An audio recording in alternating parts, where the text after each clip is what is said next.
जय Hind news, जनतेच्या हितासाठी निर्भीड पत्रकारिता।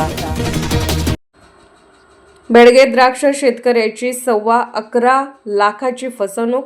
मिरज तालुक्यातील बेडग येथे द्राक्ष बागायतदार शेतकऱ्याचे द्राक्षाचे 11,28,000 रुपये न देता शेतकऱ्याची फसवणूक करण्यात आल्याची घटना घडली आहे।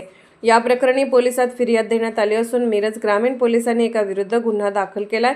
दीपक शंकर ओमासे वय 54 राहणार बेडग यांनी पोलिसात फिर्याद दिली आहे। पोलिसांनी धनाजी गौतम धायगुडे राहणार मोडणीम तालुका माढा याच्या विरुद्ध गुन्हा दाखल केला आहे। फेब्रुवारी व मार्च 2024 मध्ये ओमासे याची फसवणूक करण्यात आली आहे। याबाबत पोलिसात नोंद झाली आहे की ओमासे हे बेडग येथील द्राक्ष बागायतदार शेतकरी आहेत।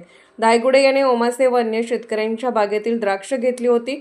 द्राक्ष मालाचे सुमारे 18,68,752 रुपये ओमासे व आणि शेतकरी यांना देणे होते। मात्र धायगुडे यांना केवळ 7,40,000 रुपये दिले।